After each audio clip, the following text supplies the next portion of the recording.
Peace, peace, peace, peace, everybody. Welcome to the Tuesday edition of Burn It Down with Kim Brown. This is the space where we set oppression ablaze. I'm very happy to be joined with all of my fire fam in here tonight. We've got a deep show to get into, everybody.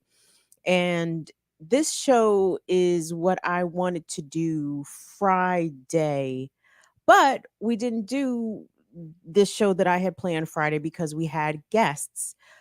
Sister Sheena from Black Alliance for Peace Baltimore joined us, along with Richie Serjenko from the People's City Council. But the stories that I had planned for Friday were ones that there was no rearranging these stories in terms of whether or not I was going to still cover them. Now, unfortunately, another story got added to the slate. And thank you guys for understanding us running a little bit late tonight. Contrary to my complexion, I am black. I am Negro. I have Negro tendencies, and that's fine. Hold on, I just had my fucking live, and then it did other things. What is this shit?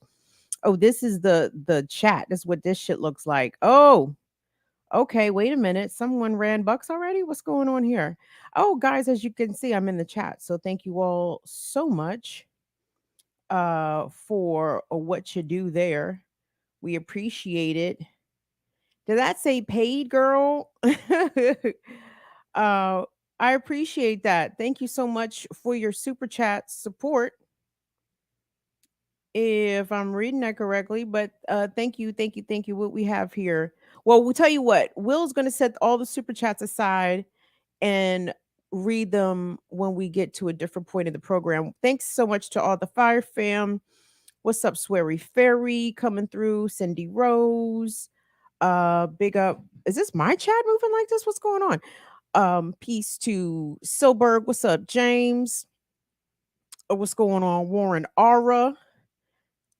Peace to did I say Cindy already? Shout out to Afraid Not. What's up? What's up to the folks? Come on in here. Shout out to Black Magic. Shout out to V. Thank you so much for your Cash App support. That was very beautiful and appreciated. So I'm gonna get to the chat because I'm in confusion as to why the chat is moving at such a pace. So whatever. If you think I'm gonna talk about Cop Mala today, you are incorrect. I hope you got a chance to catch the Remix Morning Show this morning on Black Liberation Media. It was extensively covered by my comrades Jacqueline Lukeman, Kamal Franklin, and the Ear Doctor. I've said plenty about Cop Mala on this program, and I still stand 10 toes down on all that shit. It's fuck her and Joe Biden and Trump. Fuck them all.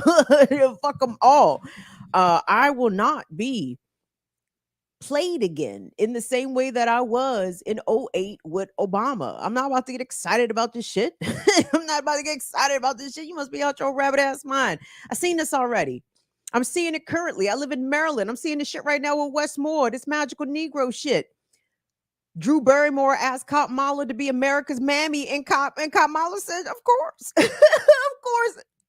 of course, I will be your mammy, miss me." So anyway, I will have more shit to say about Cop Mala in the coming weeks. I'm certain, but not tonight, Satan. Do me a favor, everybody. Please engage with the content. This is Burn It Down with Kim Brown. We do this every Tuesday and Friday, 7 p.m. Eastern Time. Give us a like, subscribe, and support the channel in the ways that you can. Follow us around the internet, BIDWKB. And speaking of Cop Mala, the presumed Democratic presidential nominee, I wonder what Cop Mala has to say about Sonya Massey. Sonya Massey is the latest Black person, or one of the latest Black people, to be murdered in this country whilst unarmed, to be murdered in this country by the police, and to be murdered in her own home. And when I saw this story, it absolutely broke my heart. Sonya Massey, 36 years old, in Springfield, Illinois. I believe it was the evening of July 6th. Have you guys already seen the video? I'm certain you have. If you haven't, have a strong stomach. It is very disturbing. And to be clear, I'm not going to play the video. I do have a package from a local news station out of Springfield, Illinois. The long and the short of it is this: Deputy Sean Grayson along with an unnamed officer and another deputy who has not been named, came to Sonya's home in the wee hours, I believe, of July 6th. Was this July 6th? I hope I have the date right, but it was this month of July 2024. Sonya called the cops because she suspected a prowler.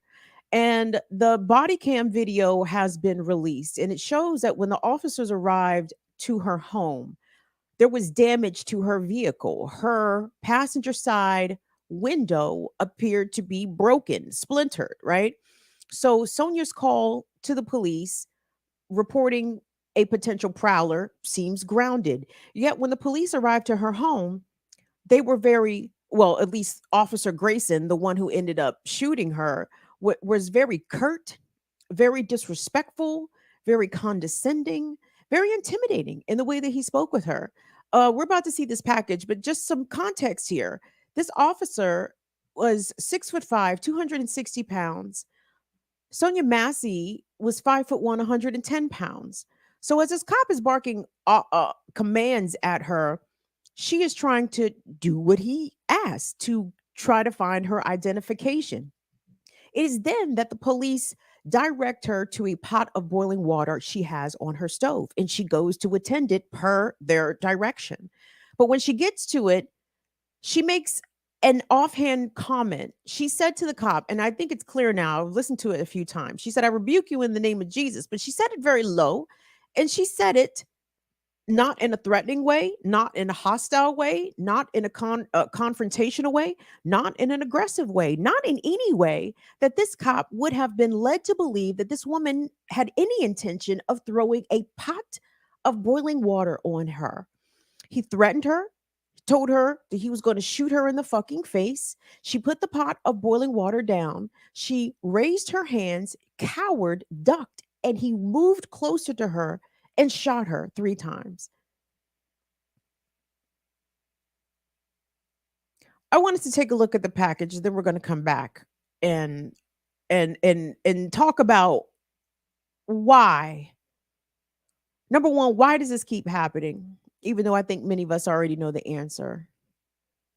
But why it is so important that we have to inform and educate our people about not calling the police to them or on loved ones that are not white, particularly if they are Black. So let's take a look at this local package from, I believe this is Channel 20 out of Springfield, Illinois. Will, let's check that out. All right, good evening, and thank you for joining us. The former deputy accused of killing a Springfield woman pleads not guilty to murder charges. Sean Grayson appeared before a judge for the first time since his arrest. He was also ordered to stay in custody at a local county jail. We have been following this story for you since the very beginning. And this evening, we are bringing you coverage, team coverage, as we continue to learn more about what led to the death of Sonya Massey. And we start with News Channel 20's Julia Rosier, who is in the courtroom this afternoon. Julia? Don, that's exactly right. Sean Grayson appeared in person in the courtroom today. Cameras were not allowed inside, but it was packed inside of that courtroom. Today's hearing was to decide whether or not Grayson would stay behind bars while awaiting for his trial. The prosecution argued Grayson is a risk to the community and no combinations of conditions would limit that threat. But the defense had 3 separate arguments, being the ties to the community as he worked for several different law enforcement agencies throughout central Illinois. He's not a flight risk because he hasn't tried to run since the incident, and his medical history. He was diagnosed with colon cancer and has an ostomy bag. Family and friends of Sonya Massey were also in the courtroom today. They even got emotional at times when the judge announced his decision to keep Grayson behind bars. The family and friends began to cheer, but the judge quickly told them to be quiet. Reporting live in Springfield, I'm Julia Rosier. Back to you. Thanks, Julia. Grayson will be back in court on August 26th. He was indicted on 3 counts of first-degree murder, aggravated battery with a firearm, and official misconduct. The body camera video from the night of that shooting will be publicly released Monday. Be sure to stay with News Channel 20 on air and online for the latest on this story. Attorney for Sonya Massey's family releasing a statement applauding the judge for keeping Grayson in custody. Civil rights attorney Ben Crump saying in part, quote, "Today's decision by the judge to hold Deputy Sean Grayson in custody without bail marks another crucial step in the pursuit of justice for Sonya Massey's family, emphasizing the gravity of the charges and the severity of the officer's actions," end quote. Well, since her death, Sonya Massey's family has seen support from both the community and local officials. Governor J.B. Pritzker called the shooting a tragedy during a news conference today. I feel for not just the families and the family of the victim, but also the families of Sangamon County, and then all people of color who have had to endure these kinds of circumstances and to witness them, because it affects everyone, even if it's never happened to you specifically. All right, in the hours since former Deputy Sean Grayson was indicted on multiple charges, including murder, we have learned more about what led up to the shots being fired in her home. We continue our team coverage now with News Channel 20's Carson Gordy. Carson, what did you find out? The documents detail the events caught on camera in the early morning of July 6th at Sonya Massey's home. Sean Grayson and another Sangamon County deputy went inside her home after Sonya called 911 about a prowler. During the incident, Grayson pulled out his service weapon and aimed at Massey. This was after Grayson allowed Massey to remove a pot of hot water off the stove. Massey put her hands in the air, said, "I'm sorry," and ducked behind a counter. Grayson then got closer to her, continued to yell to put down the pot, and fired 3 shots at her, striking her in the face once. The report added that Grayson's body camera was not activated during the incident. He turned on his body cam footage after the shooting. They got the footage from the other Sangamon County deputy that responded to the call. I'm Carson Gordy. Back to you. Thanks, Carson. It was also noted in the charging documents Grayson made no attempt to help Massey after he shot her. The other deputy, whose name has not yet been released, did render aid to her. Tomorrow is the funeral for Sonya Massey. It will be held at Ruby Funeral Home. Visitation starts at 9 in the morning, followed by the service beginning at 10. Okay. And News Channel 20 will continue to follow this story and ongoing criminal case. You can find the latest up. All right. So like I said, the body cam video has been released. I won't be showing it here because as it is for all of these incidents, it is graphic, it is heartbreaking. You realize how unnecessary it is. You realize the utter disregard for Black life that this country shows at large, but how law enforcement more specifically just outright disregards Black folks. Now, there's a number of things that I wanted to point out about this case. Firstly, let me start with the deputy here. Former deputy, as he has been fired from his department, Sean Grayson. Sean Grayson, over the past 3 years, has worked at 6 different police departments, starting back, I believe, in 2021.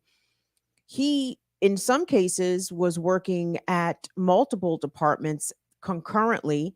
In other cases, it didn't seem like he had a very long tenure at some of these local police departments at some of the smaller towns in southern Illinois.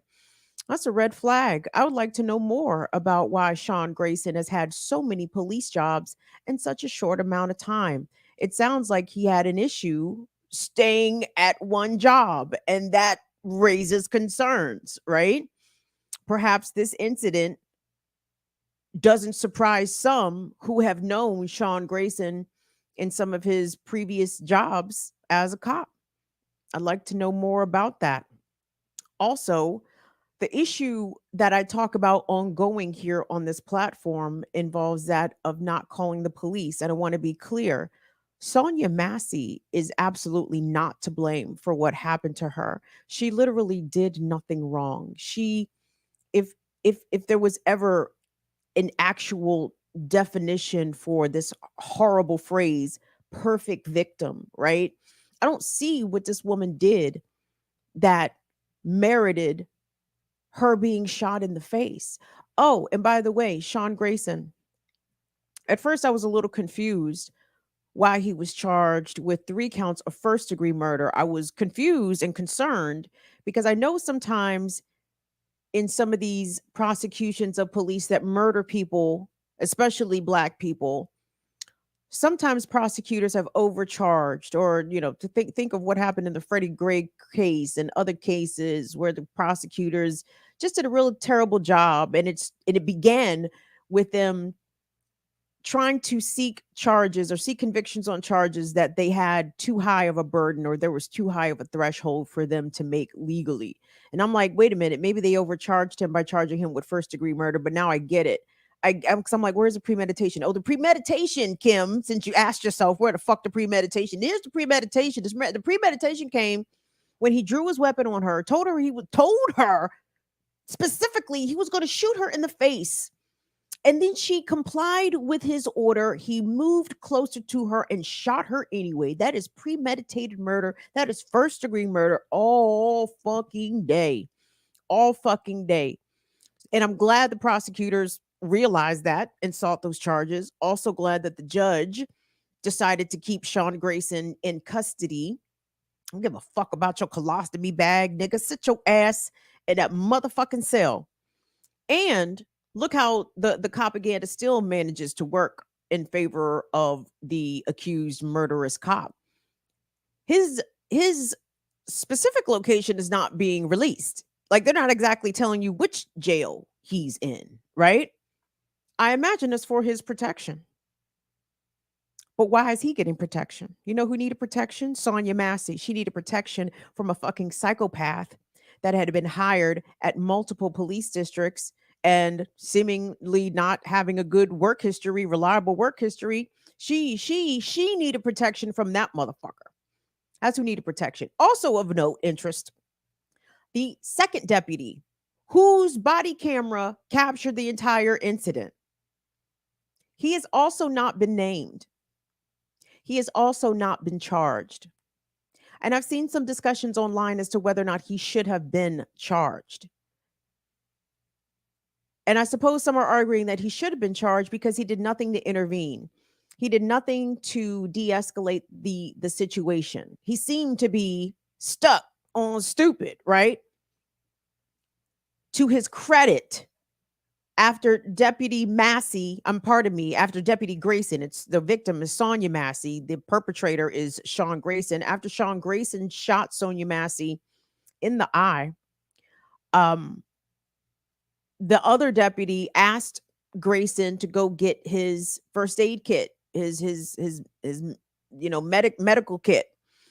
And Grayson replied, "Oh, there's no need for that. That was a kill shot. She's gone. She's done." He made no attempt to help this woman. The second deputy, in graphic manner, because again, this man shot this lady in the eye. He shot her through the eye. So the other deputy on the scene attempted to apply pressure to her wound, while Grayson refused to bring in any sort of first aid or render any sort of first aid. He seemed to be in no rush to try to get this woman help or try to save her life. He was 100% callous after the incident. He was telling other officers as they arrived on the scene, "Oh, she was fucking crazy. She was trying to throw that boiling water on us." And he looks down at the ground and sees water pooling on the ground. He's like, look, that water almost reached us. The water almost reached him. The reason these police feel as though if they perceive or even think for a second that they might get a hangnail from somebody in the public, they feel justified to open fire and shoot. This is why we cannot call the police. Black people, listen to what I'm telling you, okay? Those that are adjacent to Black people, listen to what I am telling you. It is dangerous. It is uncertain. It is unpredictable. And it doesn't happen to white people. For every one of these conservative fuckers that want to get up here and talk this shit about, well, actually, police kill more white people than they do Black people. Well, let's examine them circumstances, shall we? I would love to know the number of unarmed white folks that get murdered by police in their home. Like, if we gonna compare the thing, let's fucking compare the thing. Because miss me with the Amon Bundys of the fucking world, who, by the way, very much alive, took shots at the feds, very much alive. When we talk about white people get killed more by the police than black people, what the fuck are we talking about? Are we talking about people that are openly posing a threat, literally, like an actual threat, like a for real bow, bok, brak, brak threat to the police? Are we talking about the Sonya Masseys of the world? Are we talking about the Breonna Taylors of the world? Like, who what are we talking about here? Are we talking about the Melvin Jays of the world? Like, what are the fuck are we talking about? Because I don't see the justice for white lady Karen, because white lady Karen got blamed on by the police because she made the mistake of calling the police to her house and they could not see her hands immediately, so they shot her. Like, point, I need to know the fucking hashtag. Like, who was the person? Who is the white? Who is it? Now, not to say it never happens. I told you guys, recent months, the specific month escapes me, but within the past 12 months, there was a white person, white man, murdered in Northern Virginia in a rich neighborhood. He was experiencing a mental health crisis. Fairfax County Police, I believe, murdered him.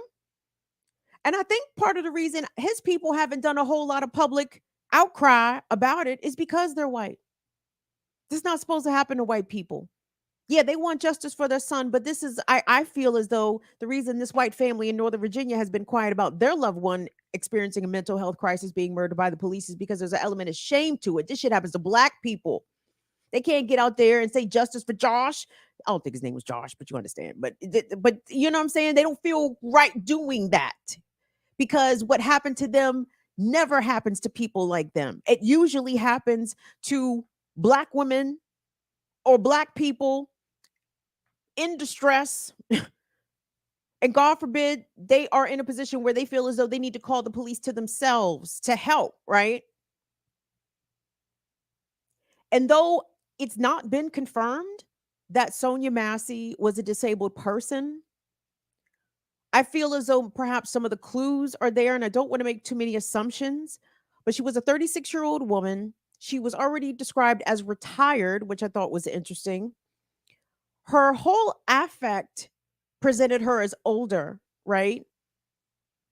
And as she spoke and as she conversed with the police, she seemed a bit confused. She seemed a bit out of sorts. So I don't know if she was sleepy. I don't know if she was under the influence of medication. I don't know. But I suspect there was some underlying disability things there, which in part helped to engender some of the response that she got from Sean Grayson, the murderous cop. He was yelling at her, hurry up, find your identification. Do you have it? Like, making these very loud and forceful and aggressive verbal commands upon her. Again, he, a police officer, towering at 6'5", 260 pounds. She, a diminutive 5'1", 100 pounds, black woman experiencing something. At minimum, she was experiencing distress because she thought that there was someone outside of her home. And there was apparently someone that had done some damage, even though the police disbelieved her. At least that was the sentiment conveyed in part of the body cam footage that was released. So I've been thinking about this, guys. I've been thinking about, I'm like, please stop calling the police. Like, please, even if you're calling them on your side, even if you're calling them to do what we, I suppose, have all agreed is it acceptable use of the police, and that is to have them as the note takers, the record keepers, right? The providers of documents, the providers of reports. If you need an official report for something, that is a reason to call the police. But apparently, again, we have to set very specific parameters in which how the black community engages with law enforcement. And we can't treat the police as though they are there to serve us. We know that that is their stated function on paper, right? But really, they are there to keep poors, keep the marginalized communities in line. And usually, historically, there has been little to no consequence for their brutality and even murders against our communities, right?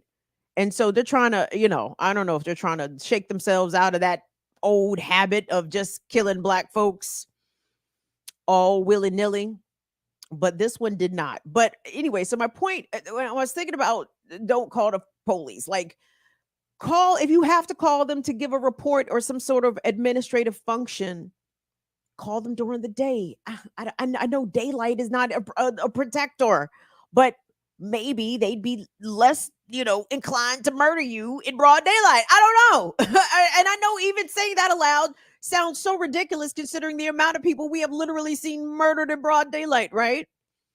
But more specifically, guys and ladies and GNCs out here, especially if a black person is experiencing a mental health crisis, only call the police on them if you don't like them. Okay, if you want something bad to happen to them, by all means call the police. But if you care about this person and you care about their well-being and ultimately you want them to live, do not call the police. And kids, please spread the fucking word.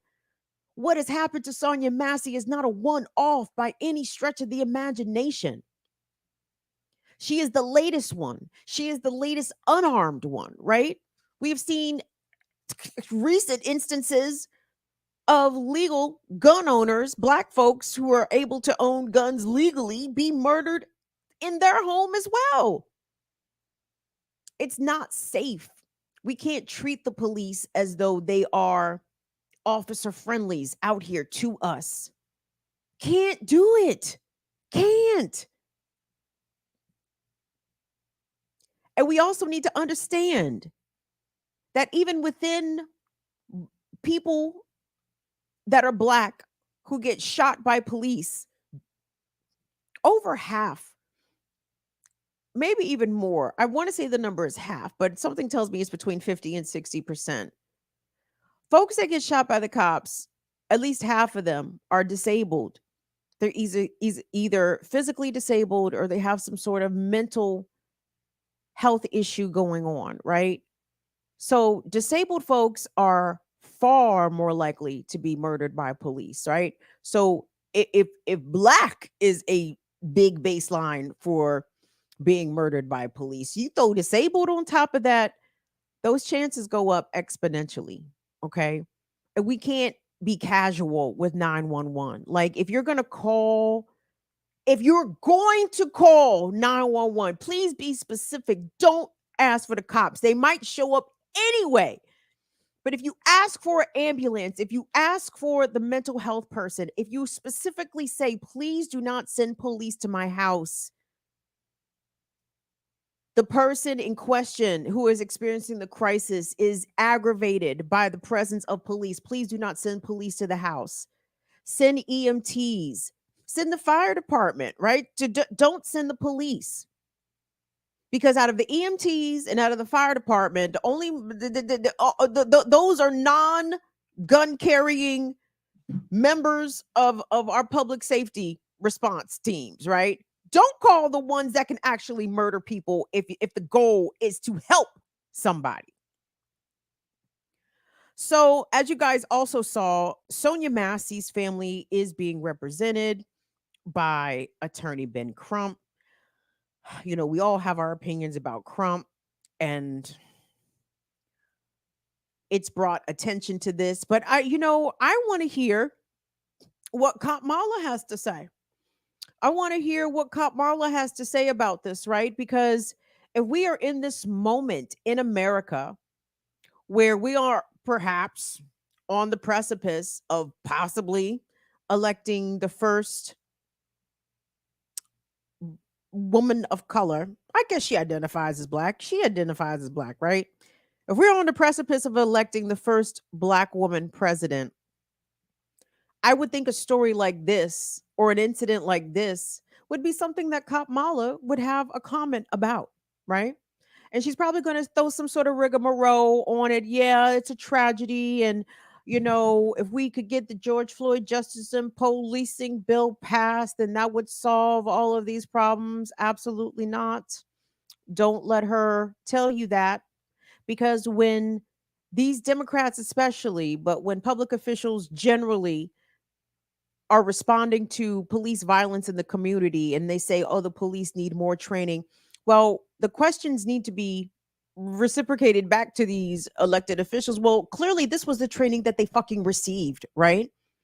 Like, this was the training that this motherfucker Sean Grayson got from 6 goddamn police departments. This is the training he received. This is the training, right? So when you talk about receiving better training, what we talk about? Making them better shots?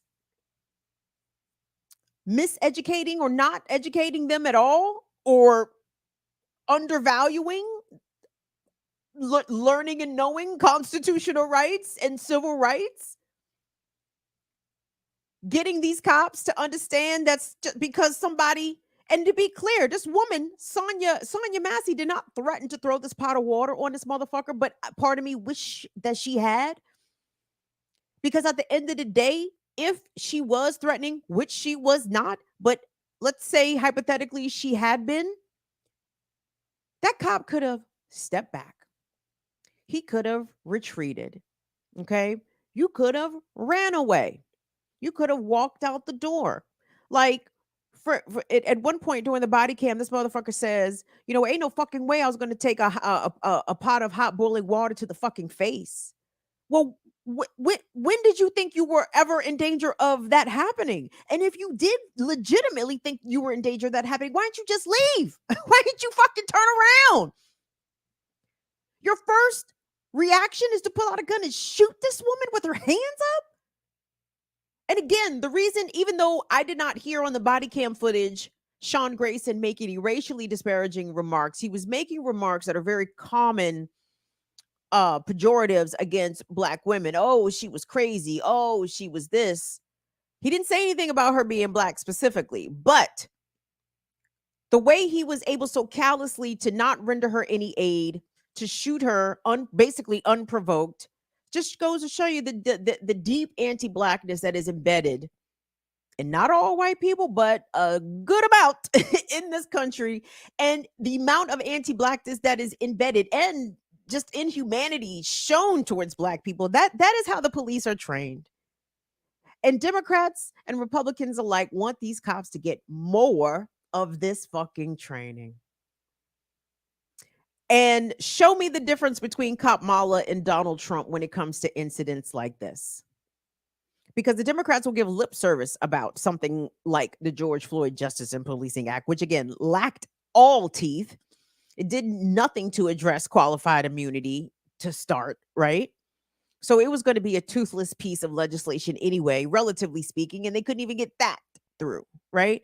So show me on that debate stage between Cop Mala and Donald Trump, where do these candidates stand on this fucking issue, on addressing this issue, on saying aloud why something like this could happen to Sonya Massey and not scores of other white folks who in a comparable situation would have been able to escape alive with their life. What happened to her does not happen to white folks by and large. So this is why we have to take the system down, Shorty. There is no like if we go, please let us start with policing as an institution. There's no redeeming quality about it. The best part about the cops is that, again, they provide the fucking reports. They serve an administrative function. If they'd have give this lady her report and been on their fucking way, she'd have been alive right now. Let me take a very quick break. Thank you all so much for being in here. Thank you so much for the super chats. Well, can you pop up? Were you noting the super chats? Because this chat is a moving. It is a moving. I appreciate you guys so much. Thank you so much. Engage, engage, engage. Yeah, I'm watching and nothing yet. No, I saw 3. I saw 2 from Paid Girl. Sorry, you won't be watching. Say from who? Paid Girl. Paid Girl? Okay. What they Will say? don't be watching. Will don't be watching this. I'm watching it. I'm watching the views. I'm watching everything, but I didn't see that, bro. I know. I know it. I don't think it's there. That's why I didn't see it. Chad, can you please inform Will that someone did run us some super chats? It ain't And come Will, up tell on Will my end. he can't be watching Martin at the same time the show is on, nigga. I mean, it's one or the other. It's one or the other. You can't watch Martin. Martin. Show and I'm doing the show. Okay. You can't watch Martin. That's what you're paying me for. I'm doing the show. That's what I'm doing. You can't watch Everybody Hates Chris and run this joint. That's what you be doing if you was me, but we are not the same. All right. Anyway, chat, y'all inform this man. What's up, Metasol? ¿Qué pasa? What's going on? Thank you guys so much for coming through. Yeah, no, we're not fans of America around here, everybody. Sorry. So sorry. Oh, and the only thing I can say about the well, first of all, our brother Kamal Franklin made an excellent point about Cop Mala this morning, saying, I mean, it's fuck Kamala, okay, but at the end of the day, a finesse. Can you guys? Would you all agree? A finesse. This broad done finessed everything. She done finessed her spot. She done finessed her goddamn endorsement. She done finessed the monies. I mean, City Girls is up. All right. No, Paul. See this one, Paul D. Thank you, Paul D. We appreciate the super chat.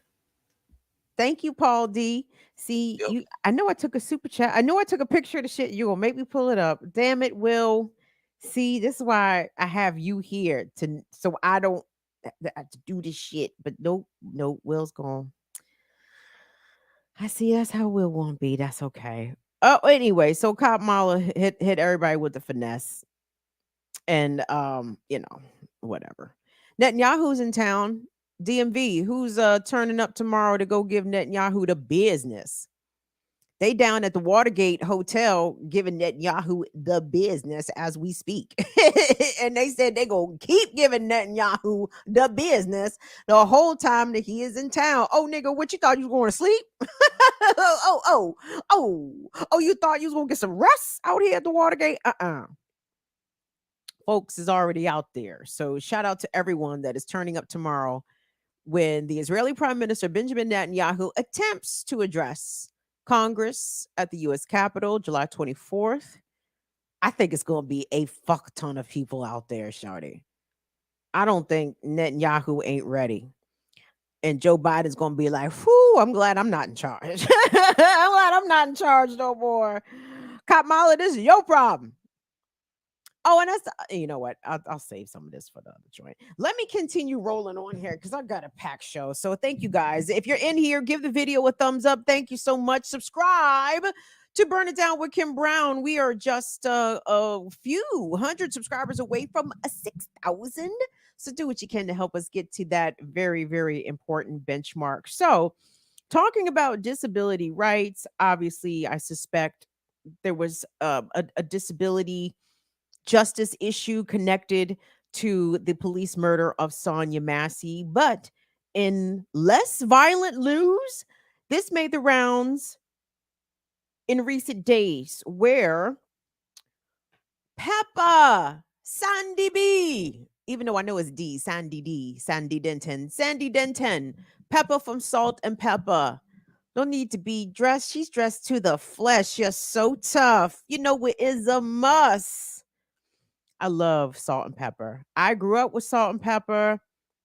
I will fight over Salt-N-Pepa. So when I saw that Sandy, first of all, Salt-N-Pepa is still touring out here. Salt-N-Pepa is still out here doing shows. Salt-N-Pepa is of a particular rap era where they danced, okay? So push it good. Oh, y'all didn't tell me my boobies was percolating. Nice. Anyway, so Sandy B. I'm sorry, that just caught my attention. I said, oh, look at that. They're looking nice. Very good. She was traveling on Southwest Airlines. Okay, let's put a red flag right there. And Sandy B knows that the process to board Southwest is a festival type seating, right? Everybody board for themselves. Get your seat, first come, first serve, okay? Sandy purchased 2 tickets when she travels because in 2018, she sustained a knee injury. So, in order for her to sit comfortably whilst flying, she normally purchases 2 tickets. And such was the case on this particular Southwest trip. Now, she said that she was in such discomfort at the airport initially going to board her flight that she required wheelchair assistance. Okay. She needed medical help in order to traverse the airport and also to board the plane. So, whilst on the plane, she was approached. Oh, first of all, she was seated in a row, and it was acknowledged by at least one of the flight attendants that, yes, she had 2 seats. But she was approached by another passenger who asked if they could sit in one of her open seats. She declined. They had an exchange, seemingly an amicable one. And this is where shit got a little funky.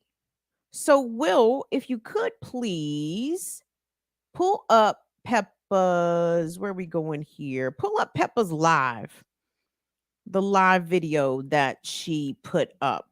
So what we're going to see here, the incident picks up at the gate after Peppa has been removed from the airplane. And listen to the explanation that is given to her by the gate staff, by Southwest Airlines. And most importantly, peep her demeanor, okay? Peep her demeanor.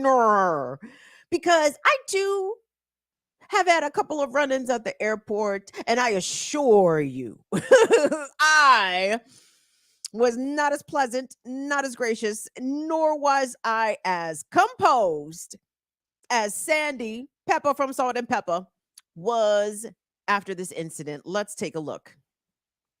From Southwest, and I'm injured only and I bought 2 tickets. I have 2 passes, right? They want to know if I could get the wheelchair now, even though I needed medical assistance today. I was injured. I just got injured, y'all. How y'all doing? So these people took me off the plane, brought this other man on the plane, and took me off the plane. I'm not trying to do the race thing, y'all know I ain't trying to do that. So, hi y'all. I never thought I would be a part of the Southwest of getting kicked off the plane, y'all. Peppa, I can't believe it. I'm sorry that you feel that way. And the other passengers are saying they're going to write a letter for me, everybody that's on the plane, and help complain for me because I was wrongly removed off the plane. I know. Can you believe it? Me. OMG. So now I'm exiting. I have to show them. No, I'm just show them. So see, see the hands? So this is what's happening to me. This is, I'm going to more in trouble because you removed me. You said you removed me off the plane. No, I needed assistance. I had assistance and I did on there. But what is the reason? You said I was. Is that the reason? Yeah, so it started off. No, just tell me the reason taking me off now. Start from the beginning where it started from. If you want to go from there. You said that I needed a brace. So once you got on the plane, I asked you why did you need a second seat? You weren't wearing your brace or anything like that. Southwest has a customer size policy, so you weren't encroaching on the second side. But then later on, once you put your brace on and had your second one, it was fine, and you apologized. Right. So then you came back, and now you were filming everybody, and then that was due to No, the I safety wasn't. of the I was talking to So my I need you to get off the assistant. jet I bridge. wasn't don't filming. Want you to inconvenience 140 This is my people. first time filming, actually, I apologize for that if that's how you feel, but I need you to get off the jet bridge. Or if because I someone- started filming. I just want to be clear on my kickoff of the Southwest. What's my reason so I can be Just start firm? with the safety and everything for the crew and everything like that. So I need you to get off The jet bridge. safety of the crew for me. Just So I be need you very to get off- clear. Ma'am, I need to close this So door. the safety of the crew, I needed to get off because of the I safety. need you to get off the That jet I bridge. was. We need to push this flag You- out, Ms. you- Denton. I- I apologize for. I understand you feel wrong, but I need you to get up to the jet bridge just so for your safety. And This is for the you other to one, go. y'all. She came and brought another man and put him in my seat. And these Denton, two I need people you to took go up to the me jet bridge off the 'cause you're plane. breaching the jet bridge Literally at this took me point. off the plane and put another man in my Denton, I don't mean to be two difficult seats to that you. I bought. 2 seats, not one, y'all. 2. Ms. Denton, I apologize that you weren't in the policy guidelines. Thank I you. will- They owe a public. I know. Now my meeting today, I will have to cancel it. I was on my way to Tennessee, y'all. I was on my way to Tennessee. That one too. They put another man in my seat. She keep turning around because she knows she was Go wrong up the jet bridge for with John. letting I'll have me you escorted. off I the plane. appreciate if you get off the jet bridge just for safety. Safety. Yes, because this whole thing moves. I'm not too many Don't people there. call me like a dog, man. Told myself, come on. You go ahead. I can walk, ma'am. Thank you. Now you want to rush me off, then, and I was.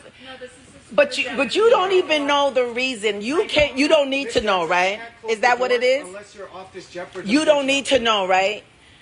Is that just tell me? You're the head and you don't need to know the reason. You just need to just know that I got to get off. You don't even know the reason why they're kicking me off.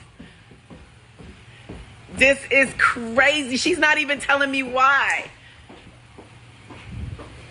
Okay, finish telling me why you was kicking me off. So then we had to take you out just because the staff. You said I was filming, that's why. They said that you were filming the crew, but I do need you to get off this jet bridge. I need to close this door. I was filming the crew, and that's why I have to get off the plane. That's all I want to know. Oh, there you have it, y'all. They said I was filming, and now I have to get off the plane.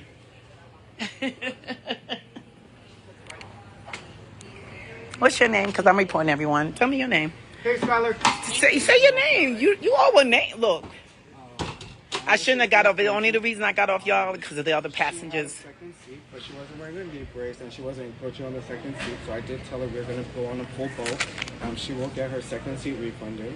So that I told her we're going to do that. And I said, okay, thank you. So then when we went downstairs, apparently she was filming crew, and then the crew just felt uncomfortable with her just being there because she was being a bit disruptive from what they said. And then when I went down there, she did put on her knee brace, and then she was on the second seat. So then I said that was okay.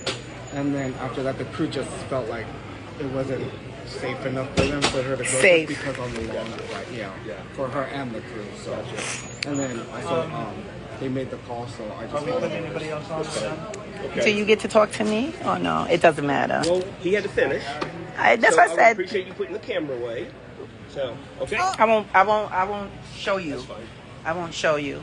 But so see how the respect is? We don't get the respect. You were looking at him, listening to him, but when it's time for me, you don't. I'm not pointing it at you. You know. But I'm just trying to. You already don't want to hear me, right? No, I'm listening. Okay. So as he did say, I had 2 seats. He did resolve. He came back and said, "Oh, you have your brace, you have your second seat, you can stay." I then said, "Thank you." Did I not say thank you? Just talk to me. I Just said talk to me. thank you. Okay. Went back and sat down. All the other passengers, and I got on a FaceTime. I wasn't filming with my assistant to tell them, because I was telling them to cancel the meeting at first. I wasn't FaceTime. I wasn't filming it. I was on FaceTime with my assistant. They thought I was. The only time I was when they were removing me. I needed to know because so I could articulate it back. So when they said, so all the other passengers said, "I'm going to write a letter, ma'am, on your behalf." They did not say that. I believe they said that. Right, because I was wrong. It was wrong for what they're doing to me. The other passengers are saying that. So the other passengers are saying that they're going to write a letter on behalf of me because that is. I just need to hear your side of the story. Yeah, so I was just saying I don't have a camera. Will, that's So good. they said that they going to write a letter on behalf of me because I was wrongly Because removed. I was as talking to my assistant to tell her to cancel that's the good, Will. We meeting can cut it. because I have to get off the The rest of plane. it. But then he said, sorry, it's okay. Because ultimately what ends up happening, as you guys likely already know, but Peppa gets escorted all the way outside of the airport. She gets removed wholly from the airport. Everybody. I was incensed when I saw that. Mainly because Peppa let us know that, number one, not only is she traveling while black, not only is she traveling while black and while woman, but she's traveling whilst black woman and disabled, okay? In public. I know we think that we are a society of good people, okay? I know we would like to think anyway that when we see people with visible disabilities, we like to think that, the ableds get out of the way, they make space, they hold the door, they try to be friendly, and maybe some people are like that. But sometimes visible disability is a reason for people to intentionally mistreat you, or even worse, be openly hostile to you. One thing that pissed me off that the gate agent said to Peppa, he was like, well, first of all, you bought 2 seats and I couldn't understand why you bought 2 seats. But hold on, Sparky. The fuck you care why she bought 2 seats? She bought 2 seats. She's a paying customer. If that second seat was for her fucking purse, okay? If that second seat was for her shoes, like literally, the reason for her purchasing a second seat is inconsequential because it's already been purchased, right? It's hers. It belongs to her. She can do with it whatever she pleases to do, right? So there we go. Our money ain't even good. Your money's no good here, Negro. Yeah, you bought 2 seats, and what that mean? You bought it with black dollars with your black job. It don't even count as a whole purchase, right? It count as 60% of a purchase. So technically, she only had 1/3 seat. So anyway, regardless. Also, the gate agent questioned why she either removed her brace or wasn't immediately wearing her brace. And kids, when I tell you, I almost rocketed off from my seat with fury, because this insistence that disabled people have to prove that you're disabled, like, just, I guess, disclosing it or saying it, isn't good enough. Like, wait a minute, but you don't look disabled.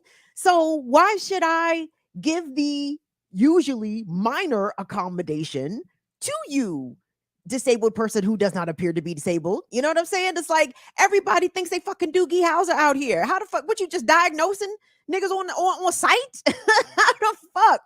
You have to take people at their word for some shit, okay, everybody? And when it comes to disclosing disability, please do that. If someone tells you that they are disabled or that they require accommodation, do not interrogate. Do not question why. Number one, because it's rude. Number two, because it's none of your fucking business. And number three, if the person is lying about it, then that's their fucking business. Let them lie about the shit. But most disabled people are not lying. They are not lying. I need you to do this small accommodation for me. In Peppa's case, leave me alone in my second seat with my 2 purchased seats. Can you just leave me alone? That was the only accommodation she asked for, in addition to being able to board using a wheelchair, which should have told the flight staff and the gate staff that, yes, this woman needed assistance physically. But also this notion, here we go, coming back to being black and definitely being woman. Peppa was thrown off the plane after the flight staff suspected that she was recording. And I believe her when she says she wasn't, because had she been, she would have posted that specific recording. She said she was FaceTiming with her assistant when the flight staff thought she was recording him, and then somehow they claimed to feel unsafe. Can we be fucking serious here? The person who was the most unsafest in the situation was Peppa as a Black disabled woman.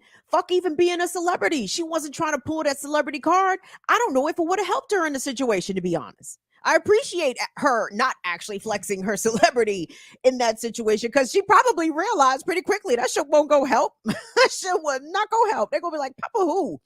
We don't know no Peppa. You know what I'm saying? So she was already being denied her only ability to document initially, her only ability to document and therefore protect herself when they suspected that she was recording when she wasn't.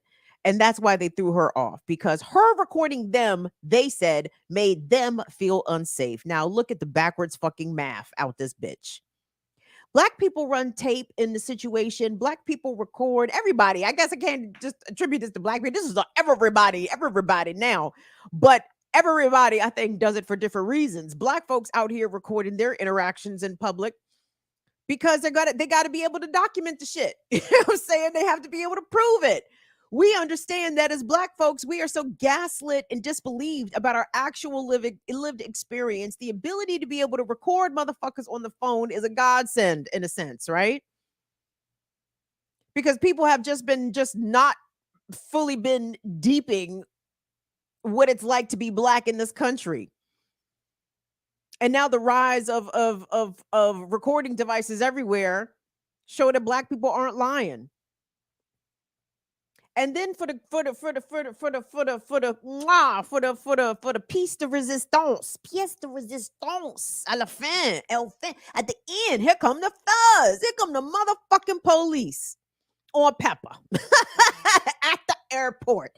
And this fucking bastard ass cop got the audacity to try to tell her to put her phone away. For why? No, Black folks, no. Do not put your phone away, especially in spaces where you have every right to record your interactions. The airport is a public space. And listen, guys, as much as, you know, it does make me personally uncomfortable that this is so, but it is what it is. Okay? If in public, which means outside any fucking where, in a restaurant, unfortunately, even in a hospital, depending on the setting, in any public space you can think of, somebody does have the right to record you. Now, they do not have the right to invade your privacy. They do not have the right to harass you. But if I'm in a lobby and someone is recording me from across the distance, if I'm in the airport lobby, there's nothing you can do about that, unfortunately. I mean, you could tell, I suppose. But I mean, and it's fucked up that people have the right to invade your privacy in a public way, but they do. But Black people, I guess, don't have them same rights because when we are recording public officials, in this case of the TSA, I suppose, in a public space, we are told to put our phones away. We are told that when we are recording, it makes others feel unsafe. And that's the thing that I'm talking about, everybody out here. Like, even though we are experiencing life in our varied perspectives, in our varied skins, in our varied gender identities and sexual identities and racial expressions and all of this, the weight of society is born different and felt different depending on which body you're in. And if you are in a disabled Black woman body, whew, that shit is tough. that shit is hard. That shit is hard because people are going to try to constantly gaslight you. They're going to constantly accuse you of being the aggressor. They are going to constantly try to impose some sort of punishment or authority or, you know, corrective action upon you because obviously you're Black woman and unwieldy out here. And if you're disabled, well, that's more reason to disregard your needs, to disregard your requests, your accommodations, and to disregard the things that you're trying to speak up for on behalf of yourself. Black women and disabled people don't even have the right to speak up for themselves out here, lest the police be called. I'm going to recount my story about when I got pulled off the airplane here in a second, but I want to drive this point home, specifically about what it's like to travel whilst disabled. Thank you so much. I'm seeing blue boxes. I'm seeing green boxes in the chat. Will, please star all of these things so we can read them back, please. And thank you. So, but cue up for me the wheelchair mashup, if you could, because not just Black disabled travelers, but disabled travelers across the spectrum, particularly wheelchair users, are really harmed by these airlines. Not just Southwest, pick a fucking airline, all of the major airlines. They all have this very nasty habit of damaging and or outright destroying expensive wheelchairs for people that use them, right? And to be clear, because a wheelchair is expensive does not mean that its owner is rich. Okay? Like usually people who acquire motorized wheelchairs or, custom mobility devices, they've had to been procured by hook and crook, lots of them. So for a wheelchair user to have their custom chair, their special order chair, for it to be smashed to fucking pieces by the airport, by the airlines, and then for the disabled person to be given either no remedy, half-ass remedy, speculative remedy, it's really disrespectful and really intentionally diminishes the roles in which mobility aids play in the lives of disabled folks. Oh, well, we could just give you this loaner chair. Fuck your loaner chair. Run me my shit. Anyway, let's hear it directly from the mouths, specifically of mobility device users and wheelchair users, about how their devices, and by extension, they are treated while traveling on most major American airlines. Let's take a listen. Airlines is reviewing a viral video that shows a baggage handler releasing a passenger's wheelchair down a jet bridge chute. It happened on Sunday at Miami International Airport. You can see that wheelchair crashed into a metal barrier. Now, a spokesperson for the airline says the video is disturbing and the company is investigating. They also say the airline will improve its training.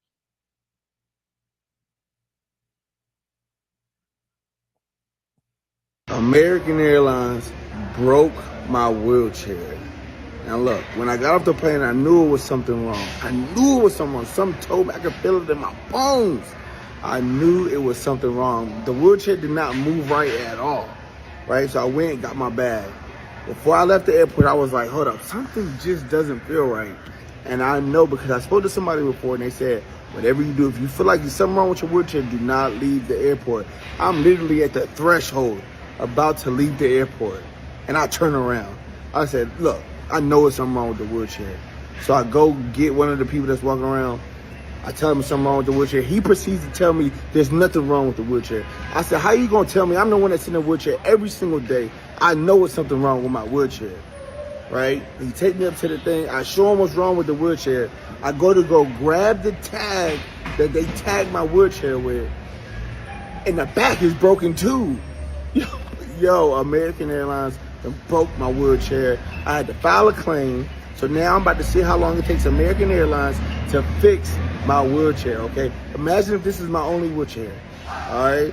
How long is it gonna take them to fix it? This is how I get around. This is why airlines need to put the wheelchair on the plane instead of taking it and putting it underneath the plane, all right? Because we don't know what's going on with our wheelchairs when they're putting it underneath the plane. You don't know what type of care they're taking. The airlines revealed an airplane seat concept this week that will allow wheelchair users to stay in their own chairs throughout a flight. It comes equipped with a built-in seat that folds up to allow the wheelchair to dock in place. While I have you here, I want to make sure you understand that Delta is not doing this out of some drive for innovation. It's because they fucking keep breaking wheelchairs. People's wheelchairs. According to the Washington Post, airlines have lost or damaged more than 15,000 wheelchairs.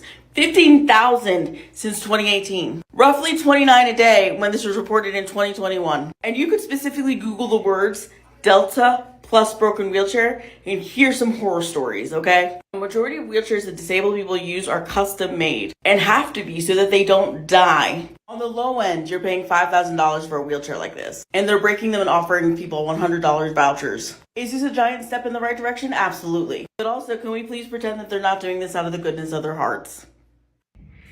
So I just had the worst outcome of flying with a wheelchair with Southwest Airlines, and I flew from Seattle, Washington to Phoenix, Arizona.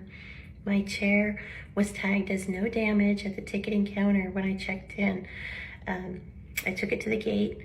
I took myself down the jet bridge. I left my chair at the plane door and boarded the plane. And when I arrived in Phoenix, my chair was damaged, and Southwest Airlines staff routinely suggested that I left my chair in this condition and that this was my responsibility, not theirs.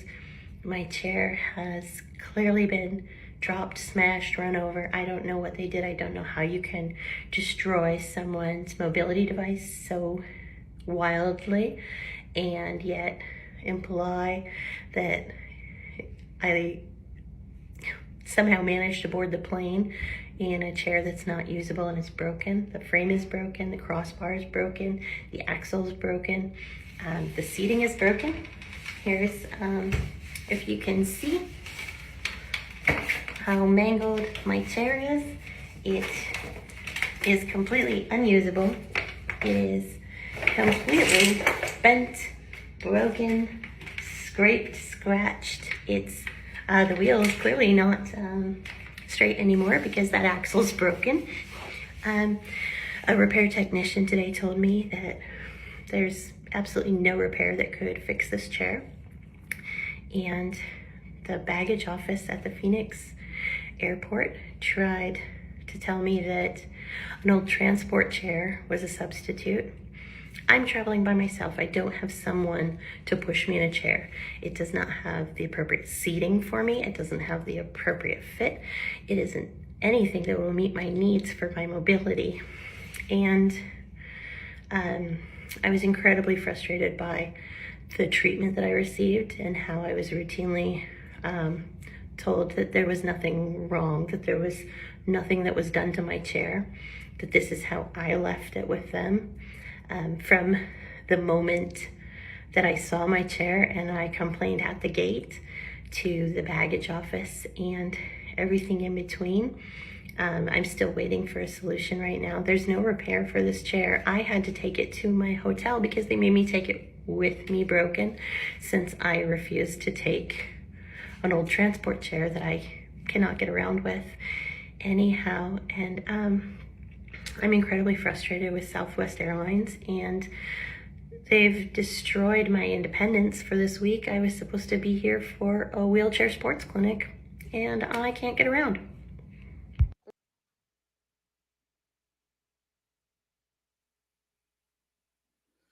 My heart. I got a little misty watching that, and I'd seen all these videos. I picked these fucking videos, and I was sitting there watching them all back to back. And I just was just thinking of just the absolute disregard that our society has for disabled people. And when you juxtapose that, juxtapose that against the amount of disabled people that we have in this country in total, it's astounding. Like, why simple things like getting around are made so challenging for those that don't fit a quote unquote normal body or fully abled body. It's 2024. Like, we're like, disabled people are still dealing with this shit. And to be clear, like, this is a societal issue, I guess, and driven by capitalism and white supremacy. How white supremacy, Kim? Wasn't that a white lady talking? Yeah. But, white supremacy is what helped to drive the either elimination or disregard of disabled enslaved folks, right? How many of our folks were tossed off the side of the boats during the transatlantic slave trade because people became either ill or couldn't work, not strong. They were thrown overboard. Okay. They weren't helped. They weren't given treatment. No, they got rid of them. That's what capitalism did, right? And this normalization of the normal body, this white male body, right? And anything that falls outside of that is treated as other, and lives for those who live in not quote normal bodies are made exponentially harder. And for that woman to have been traveling for a disabled a wheelchair sports clinic, and for them fuckers to have bust her chair up and then told her that she brought it to the airport that way, really? Is that what you really think? But again, no matter what the presentation of a disabled person, if they have a visible disability, they are taken to be stupid. Okay, like you'd be surprised. Like I know you know I'm not a disciplined scholar out here, kids. We know that. But I think we could be in agreement that I ain't dumb out this bitch. I can articulate in past words with the best of them, okay, and the worst of them, right? When I am perceived, when my disability is picked up, I get talked to dumb. I get talked to real dumb. And it's like, oh, I get it. Oh, you think because I'm a little physically diminished out here that diminishment is across the board, and you want to treat me accordingly. Well, that tells me a lot about you, first of all, that you would treat someone different based off their ability or disability, or you think you could get over on somebody based on their visible disability or ability level, right? I've encountered that lots. But this is not just an airline issue. Again, this is a societal issue. But in the case of this, the wheelchairs being destroyed by the airlines, the luggage handlers have such disregard for the wheelchairs because the airline itself has disregard for the wheelchairs, right? It is not hard to accommodate a wheelchair underneath an airplane. They could section off, with borders or barriers or ropes or whatever the fuck, and have all the chairs sitting there to themselves, not rolling around, not being jostled around. And a luggage handler, same as as they're bringing the animals, the dogs. Which, by the way, you guys travel with your dogs on airplanes? How could you? How could you? But anyway, the same way they handle the dogs, hopefully better. But you can walk the fucking wheelchair up the ramp into the belly of the airplane and stow it and store it in a way that it does not get jostled and damaged. But they don't care to do that, I guess, because that takes too much time, and capitalism said these planes got to get off the ground and now, right? So fuck these people in their wheelchairs. We'll give them a little $100 voucher. We don't give a fuck if we are absolutely destroying their independence for an indeterminate amount of time. We don't care that it could take them weeks, months, or never to accumulate the thousands of dollars needed to replace their specific chair, right? And some people ask, well, what about the Americans with Disability Act, the ADA? Please follow Amani Barberin if you're not already on all the platforms. She's on Twitter. She's on TikTok. She's brilliant. And she will tell you that the ADA, that shit was cute. But people think that like, oh, disabled person, you encountered some ableism at a business or in public. Why don't you just report to the ADA? The ADA is a piece of legislation, okay? We guys and you guys know in this country the worth of laws around here. Like, don't nobody give a fuck about not being ADA compliant out this bitch. Nobody give a fuck because ain't no consequence for it. Ain't no fine. Ain't no we gonna report you and you're gonna get a strike or a citation. That's not how this shit works at all. It is a lengthy process to try to get a business hemmed up on some ADA shit, and you'd be better off filing a discrimination lawsuit. It would probably move a lot quicker if that's the direction that you decided to go. But let me just be clear here. Disabled people encounter this kind of ableism and inaccessibility in every strain of travel. Travel is just one way. Even traveling locally, people who are visually impaired and you or people who use service animals as companions, as assistants, as mobility aids themselves, they encounter routine discrimination when trying to either hail cabs or get ride shares, right? A driver will confirm the ride to a person with a service animal, and then when they pull up and see the service animal, they'll cancel the ride or they'll just leave. And they'll just leave. I want you guys to imagine a visually impaired person with a service animal. The lift is on the fucking way. Here come the lift. 2 minutes away, 1 minute away. And then skirt. What are we doing here? What are we doing here? This is why I am okay with this society being upturned and overturned. Because what do we do for the least of us around here when we could just make it better? On the flip side, on the argument of the rideshare drivers who say, well, I don't want to have pet hair dander. Some drivers rather passengers are allergic to pet dander and that kind of stuff. That's fine. Well, then it is imperative on the rideshare providers, the companies, the Ubers, the Lyft specifically, identify the drivers and the vehicles that are okay with transporting animals. Don't just not have it available for folks using service animals at all. That is excluding an entire group of people from utilizing your service. And look at the group that you're excluding. People who would maybe otherwise drive if they fucking could. So I have another disability story that I want to bring to you guys, okay? Because I told y'all the disability stories was jumping out. They were jumping out this week. And I was like, yo, I can't be letting this shit go. So I told you guys I am deeply obsessed with people telling their regular everyday experiences on TikTok in particular. And TikTok, I feel, has an earnesty about it that an Instagram maybe doesn't. I feel like Instagram, like people went and put on a face to do Instagram. and some people on TikTok do not put on faces to do TikTok, right? They just come on and talk. And I saw this woman's story and I said, wait a motherfucking second. Now, let me give content and trigger warnings here, but let me be clear. This lady survives, okay? She survives. But the way that she tells her story,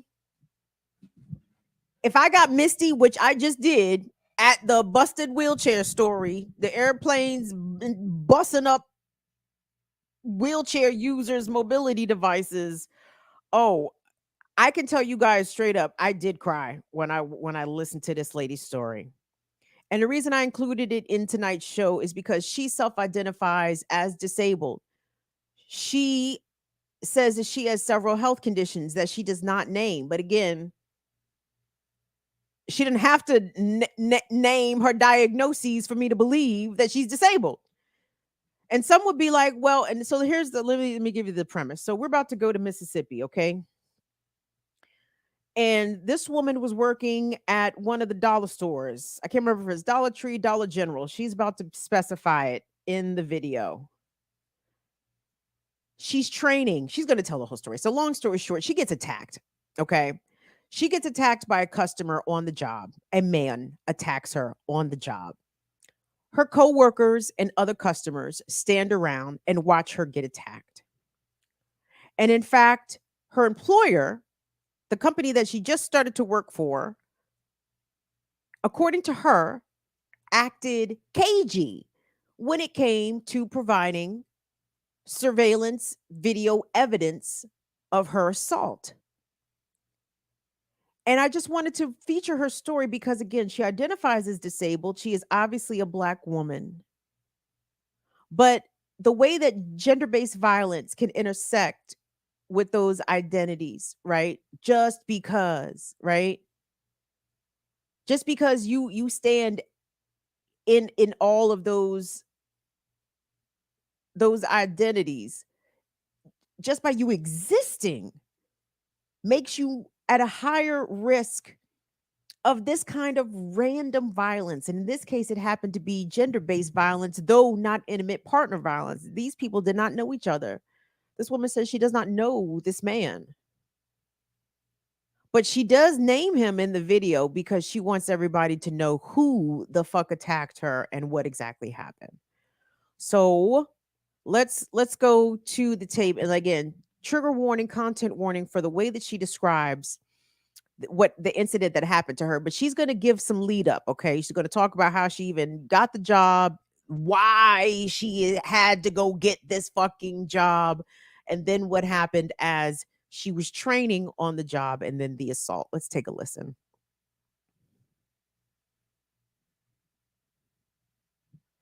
3 weeks ago, I started working at Dollar General in Laura, Mississippi on Susan B. Ruffin. I started working on this job. Good morning, love. Please share this live and tag people if you can. I started working on this job as a key holder when I first started. When I first went into the job, they had so much going on, y'all, for us corporate problems and management. It was a wreck. So I didn't get proper training. Good morning, Key. Please share this live and tag people. So I didn't get any proper training from the beginning.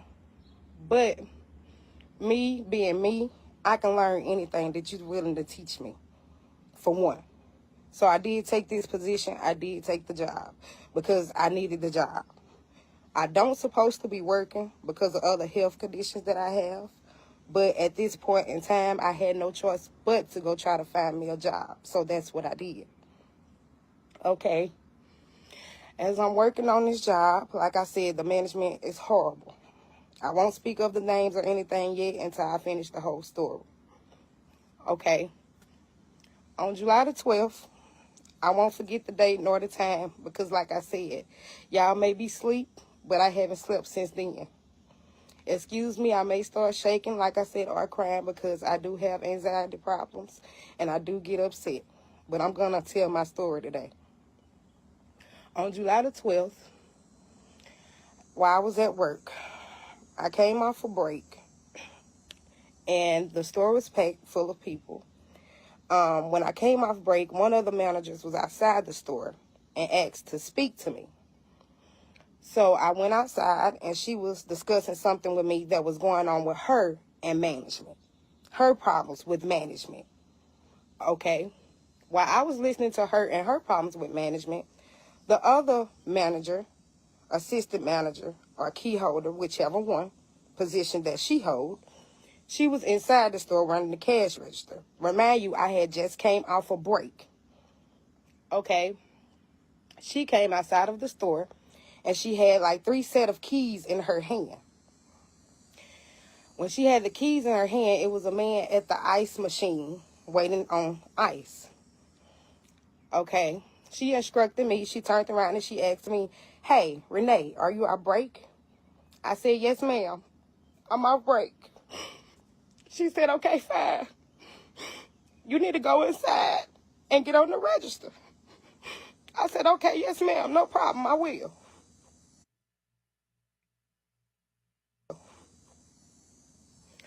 Okay. As I went inside to get on the register to help the other customers, I went back and I asked her what was her numbers because I wasn't able to log in on the register. As I proceeded to go back and ask her what was her numbers, I seen that she was irritated and frustrated and upset. She threw the keys in my hand and told me, "Here, don't worry about it. You handle this man. You go handle the ice. I'll go back in the store and get back on." Started working on this job as a key holder when I first started. When I first went into the job, they had so much going on, y'all, for us corporate problems and management. It was a wreck. So I didn't get proper training. Good morning, Key. Please share this live. Oh, that's the same video. So I didn't get any proper training from the beginning. But me being me. Isn't that the same video? No, that's like that. part 2. Okay, go ahead. I can learn anything that you're willing to teach me, for one. So I did take this position. I did take the job because I needed the job. No, this is I the don't supposed to video. be working because of other health I'm conditions that I sorry. Fast Like, have. forwarded. But at well, this yeah, point in fast time, forward the it position that she hold, she was inside the store running the cash register. a Remind little you, bit I had more. just came machine, and I'm like, I don't know which key it is to Okay, unlock the back it up machine. like You know what 10 I'm saying? seconds. I'm new. Told me, here, don't worry about it. You handle this man. You go handle the ice. I go back in the store and get back on the register. Okay.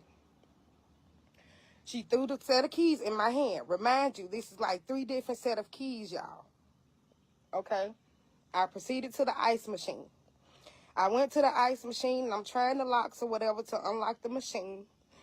And I'm like, I don't know which key it is to unlock the machine. You know what I'm saying? I'm new, so I don't know which key it is. The customer that was waiting on the ice started getting aggravated. Okay, he was already upset. Me not knowing that him and the manager that was inside had already had confrontation. They had already had a problem. They had already got into it or whatever had already went on in the store. So the man was already pissed off. Mind you, I had no problem with this. I didn't have nothing to do with this. I just came off a break. So when she threw the keys in my hand, I went to the ice machine and I proceeded to try to unlock the ice machine. I couldn't unlock the ice machine because, like I said, it was 1,000 keys on there. I didn't know which key it was. Okay? The man started yelling at me, telling me, adios. You need to get the fuck back in the motherfucking store. If you don't know what the fuck you doing, you need to take your fat ass back in the motherfucking store. If you don't know what the fuck you doing, seem like you don't even need to be motherfucking working here. I'm like, sir, I'm new. Don't talk to me like that while I'm trying to help assist you. I'm new. I don't know which key it is. I'm sorry, but I don't. Don't talk to me like that. You're not going to disrespect me and then expect me to help you. So I turned around. While me and him was arguing, he pushed me and then punched me. Me? I'm going to defend myself. I'm going to defend myself. Man or woman, I'm going to defend myself. I've been with men for domestic violence. I've been through domestic. Once I learned how to fight for myself, I told myself I would never let nobody else put their hand on me, period. I don't care what's going on. I taught myself to defend for myself. So as this man pushed me, I did punch him back. Yes, I did. Once I punched him back, he pushed me on the ground beside the ice machine and started stomping me with his steel-toe boots. Now, mind you, the key holder that was working there, the manager that was working there, the people that was there, everybody was outside the store, y'all, and they stood there and watched this man stomp me with his steel-toe boots until he wouldn't stop, until I can finally get him off of me. Look at my body, my legs. Look at my legs. My leg, my face is swollen. And I got to explain this to my child. But like I said, I defended myself because that's what I was taught to do. Not only that, the employees didn't help. Then nobody helped. They stood there because his name is Desmond Pollard.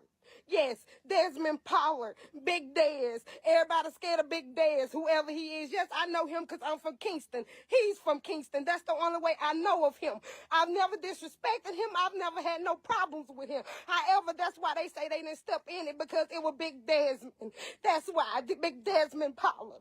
Okay, the thing about it is, didn't nobody even stop to call the police. I had to call the police myself. After I called my mama them to come help me. Mind you, I have seizures. I don't supposed to be working, but I was trying because I have to provide for my child. But mind you, I don't supposed to work at all, but I was trying because I have to provide for my child. And this man stomped me to death over a bag of ice, and the employees stood there. They stood there. And now that I'm trying to get the police involved, don't nobody want to say nothing. Don't nobody want to say nothing about the management now. Don't nobody know who the manager is now. Don't nobody know who the key holder is on duty now. Don't nobody know nothing. They didn't even want to give them the tape. They didn't even want to let the officer watch the tape. But mind you, though, that's not the kin part. That's not what hurts me. What hurts me is because I'm loyal. If you know me, I'm loyal. loyal. Anything I do, I take to pleasure. Anywhere I work, I take to pleasure. Do you hear me? That's what takes the pleasure. What takes the cake is, it was a person in the store the day before, stealing beer. And I risked my life and went out there and got their stuff. I risked my life and went out there and defended Dollar General. Tiny Mo no. Ask Tiny Mo. She was there. I defended that store, and I ain't been there no more than 3 weeks. I defended y'all, but y'all couldn't defend me. Y'all couldn't defend me. Are you serious? Now don't nobody know nothing. Now don't nobody want to say nothing. Then that's the only thing y'all can say is because, oh, it was Desmond Paula. I don't care who it was. I would never sit and let no man beat on a woman. I would never sit and watch nothing like that happen and then act like I don't know what's going on. I don't understand. But I'm going to tell you something. I got to laugh today because I had to get it off my chest. I had to get it off my chest because I haven't slept. I can't sleep. Close the door, baby. Mama fine, baby. I'm okay. Close the door, baby. Close the door. And see, that's why I came outside, because I knew my baby was going to wake up and she was going to ask me, am I okay? Because I've been breaking down in front of my child, y'all, because I'm trying. And the way this store really did that, like y'all really sat there and watched that man fight me over a bag of ice when the lady threw the situation on me. The other manager threw it on me. You knew you had confrontation with him in the store. Why you didn't tell him to leave from the jump? Why you didn't stop the situation then before it even escalated? Instead of you throwing the keys in my hand out of here, you handle this. Why would you even do that? That shouldn't have even been done. But the thing about it is that none of y'all call the police. Then none of y'all say, hey, you okay? Then none of y'all do none of that. But y'all want to ask me, am I going to be able to come back to work? Am I going to be able to come back to work? Are you serious? Are you serious? But you know what? Like I said, I'm going to talk to somebody and I'm going to get justice. I'm going to file my police report because I don't want to handle it my way because I got a child to take care of.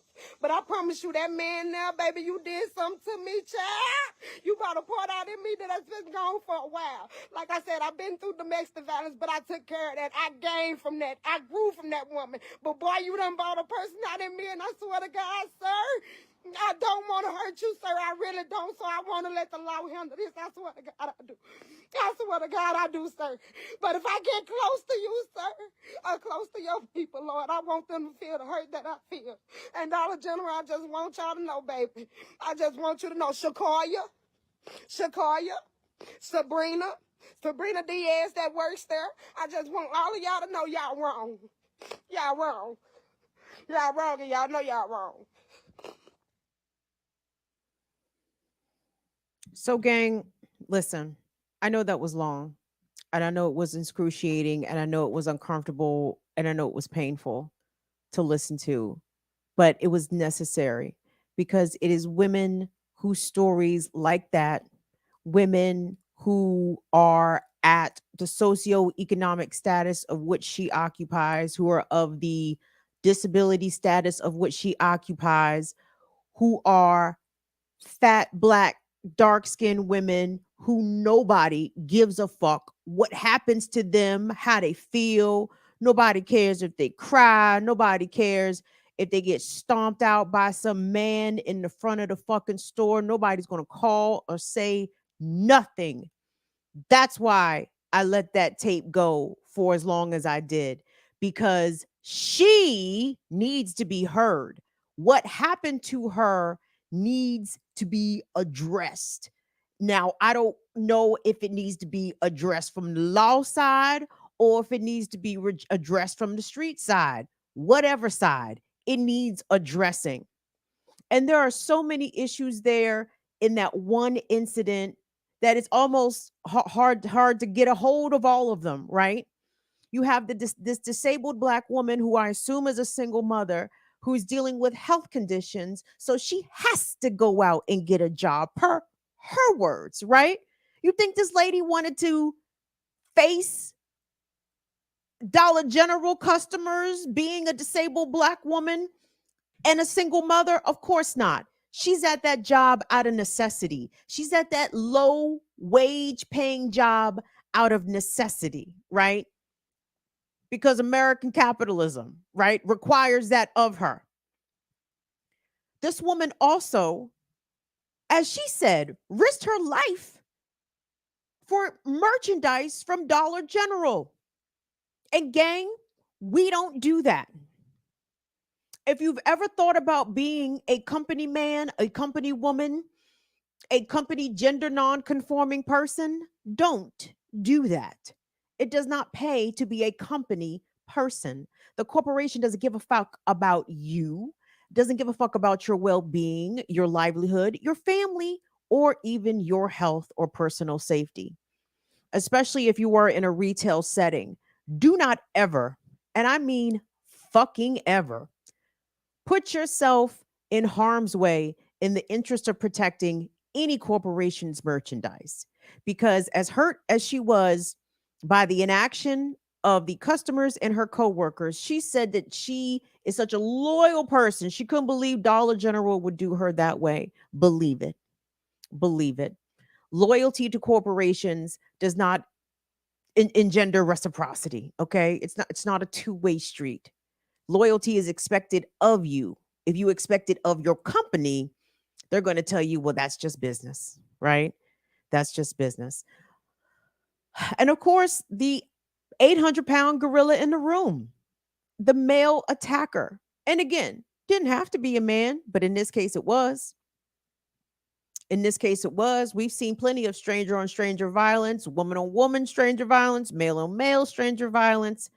But this, where the physical disparity is glaring,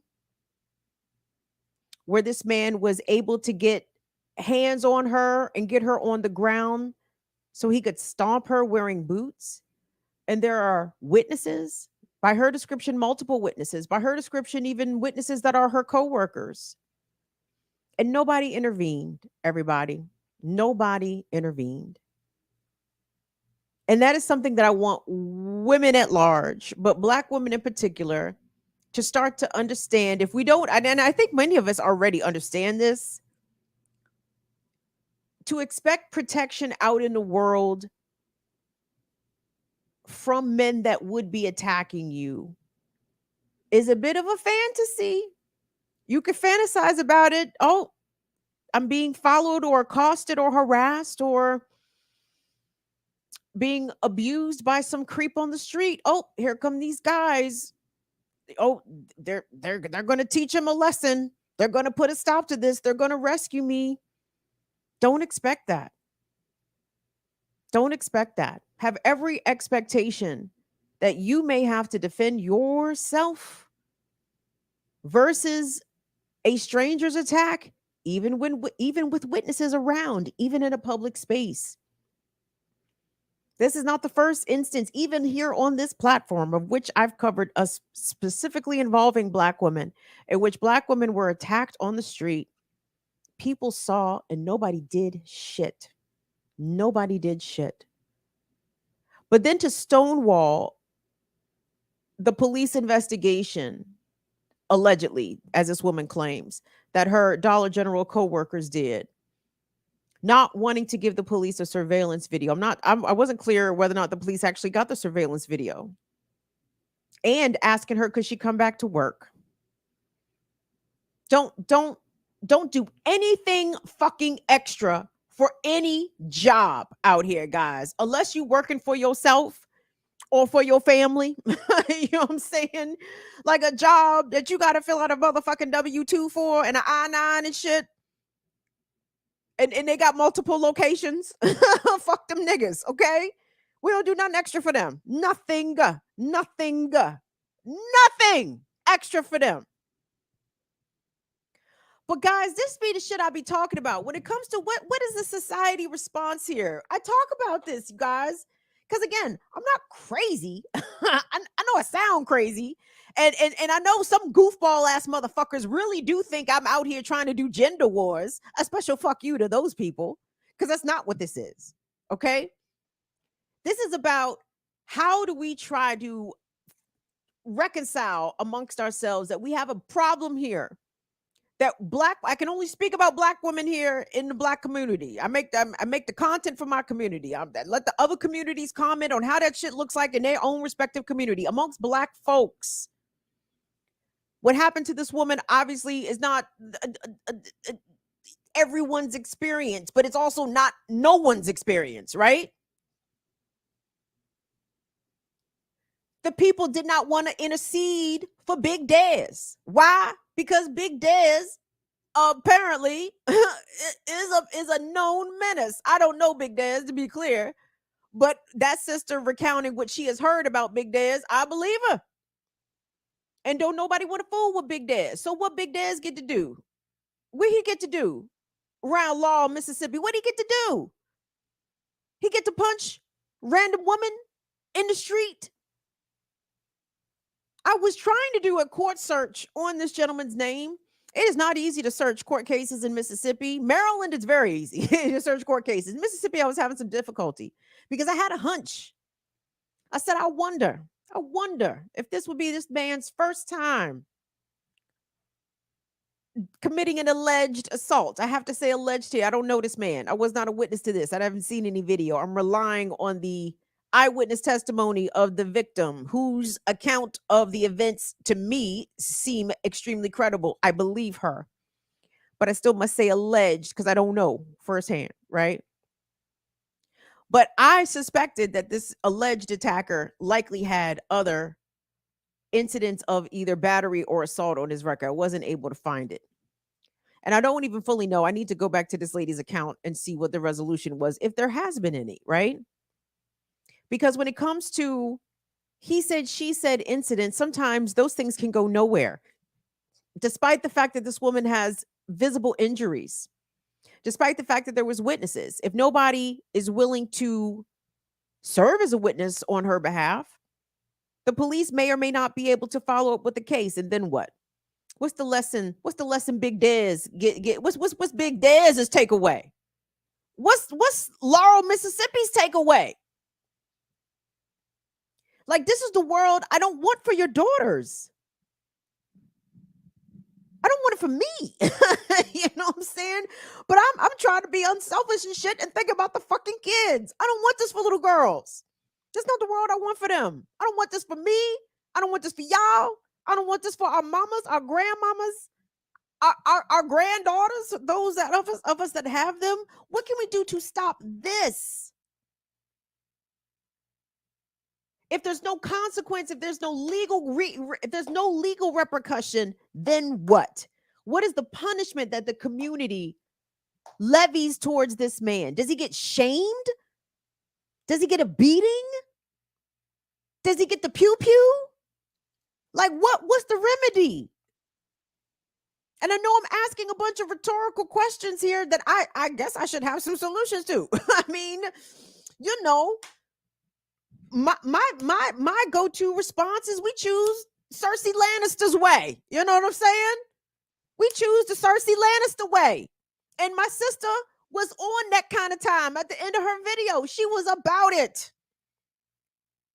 But again, because of her situation, because of her position, because of her position as a single mother, as a disabled Black woman, even if she wanted to green light this nigga for some gangster shit, what does that mean for her? What does that mean for her child? It's the violence that I understand that this kind of society helps to foster. And by the way, gender-based violence is not it's not exclusive to America, right?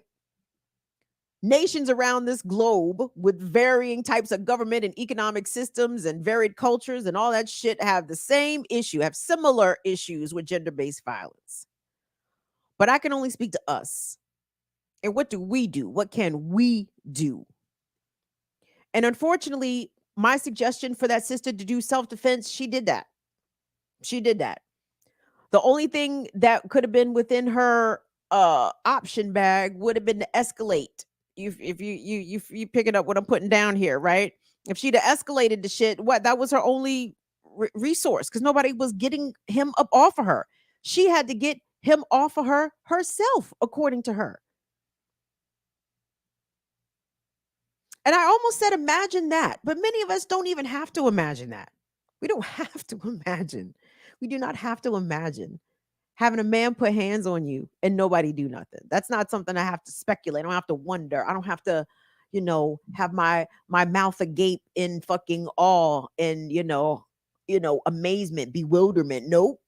I don't want that shit is not shocking to me at all. And that's another reason why I played that woman's tape as long as it was, as excruciating as it was, as over detailed as it was. She needed to be able to tell her story her way, and be believed and be sympathized with and cared for, even virtually online. I love her. I'm sending love to her. I hate that happened to her. I hate that she had to wake up bruised and sore and scarred from an attack at her fucking job over some fucking ice. So please believe Black women. I know there was a story earlier this year, or was it late last year, everybody, with the woman who got smashed upside the head with a brick. And there was a lot of speculation and questioning and doubt about whether or not that was accurate, whether or not that even happened, whether or not this woman was a scammer, whether or not she did it for attention, whether or not others were in on it. There was a very well circulated story and video. And for those that did not believe that woman, some say it was confirmation. See, they be lying. Listen, if it was a lie, I can point to you to 100 other cases that absolutely were not lies, okay? That absolutely were not made up, that absolutely have evidence to back up these claims of assault or abuse or even worse, murder, okay? This notion that women make up stories about domestic violence and rape as the justification as to why women shouldn't be believed is asinine. And it really downplays the prevalence of this kind of abuse, even amongst strangers in our society, even within our communities. And people's reluctance, sometimes justifiably so, to get involved, to do anything. Nobody wanted to tangle with Big Dez at the fucking ice machine at the fucking Dollar General because they knew that nigga was terrible, right? And if he stopped beating on her, he might have turned around and started beating on them. And this is what I ask you. What do we do with the monsters? What do we do with the known menaces? And kids, we already know the police ain't it. We know the police ain't it because the police themselves are the monsters and the menaces, right? Well, shit, some would argue you call a monster to get a monster, right? Maybe. But I feel as though there could be community solutions here. And I don't know how you vet or screen or ask for volunteers or what. I don't know. I mean, I know there's lots of communities that have violence interrupters, people that will try to get involved, particularly in street disputes or neighborhood disputes before they turn violent. I don't know of such a thing existing. I don't know if this particular situation would fall under that. Maybe more on the domestic violence side. Maybe there'd be some sort of for that, but I don't know, guys. I don't know. But at minimum, can we listen to Black women? Can we believe Black women? Can we just listen to them? Listen, let them tell us what happened and believe them and support them and try to discourage those that would harm us and attack us and be predators against us. So drop it in the comments, y'all. What do we do about the monsters? And I think we're going to call it a night. It looks like we had a good turnout here. Wilbert, would you mind? I got you. Yep. We had at the peak 200 views, and it was like 190s at the peak. Really? Like one something now. What happened? Will, you told him you was gonna be dropping your nudes. Is that what happened? The people tuned in? No. Paul, thank you, Paul D. Thank you, Nat A. They saying happy birthday, Nat A. Almost. We Oh, always is appreciate it Nat A? Go, Mhm. I'm sorry. Go ahead. Go ahead. Well, And Infinite Content hit us with the reminder. You have no expectation of privacy in public spaces. Okay, yeah. And Teresa, you are appreciated. Thank you for the big bucks. We appreciate you. And Franny French, 2Fs. Yep, we appreciate you.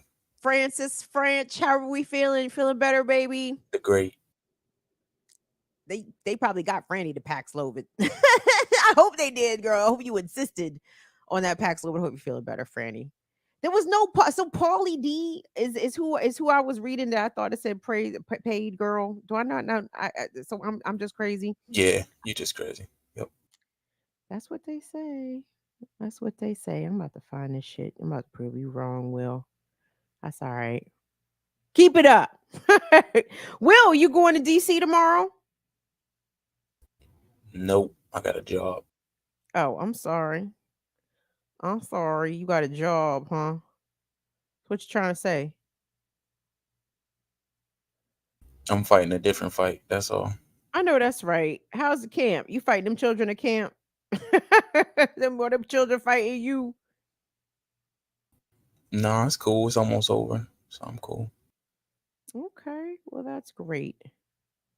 I'm glad. I don't know where this thing went. I don't know what's going on here. Maybe I didn't see praise pop. You know what? That's fine. It's fine. Okay, guys. Join us tomorrow morning on the Remix Morning Show, Black Liberation Media. I am gonna try to make it to go give Netanyahu the business. Really, only just to add another body to the hopefully many thousands that I really think are gonna come out. I have no idea. Like they are giving it some local coverage on the local news here to talking about the protest outside of the Watergate where Netanyahu is staying. But they're not really speculating on the amount of people they're expecting at the U.S. Capitol tomorrow, which I kind of find interesting because usually Park Police, Metropolitan Police, DC Police, they be saying a little something about the shit. They're expecting big crowds. No, they ain't saying that shit. That gives me a little. I'm a little concerned. I don't know what that means. I mean, should we bring our milk of magnesia? You think it's gonna get rowdy? We got to bring our ski goggles and shit if they're going to be shooting off projectiles and shit. I don't know what to expect here. But regardless, if you are planning to attend, organizers are asking that you please wear red in solidarity for the Palestinian people, in solidarity with the Palestinian people. So I will, if I go, I will attempt to go live, but y'all know YouTube be absolutely shitting on me when I try to go live on my phone. YouTube says, no, we disagree with all of this. So I will do my best if I'm down there. So no Twitch turn up tomorrow, not likely. If I do a Twitch turn up, that means I didn't go give Netanyahu the business. So Twitch turn up in the air, but chances are no Twitch turn up. So anyway, gang, please be safe out there this evening. Nat A, happy birthday. Is it your birthday, Nat, or you wishing me a happy birthday? My birthday's not till Sunday, everybody. But you guys know it is Leo season. Hide your kids, hide your wife. Infinite Content. What's up, Afro Sings? What's up, Renee Johnston? Uh-oh. Y'all niggas ain't ready. Yeah. Anyway, see y'all later. We'll see you on the Remix Morning Show tomorrow morning, everybody. See you back here for the Friday edition of Burning Down with Kim Brown, 7 o'clock Eastern. Y'all have a good evening. Thank you so much to Will and Molly. See y'all later. Bye-bye, y'all. Peace, peace, peace, peace, peace.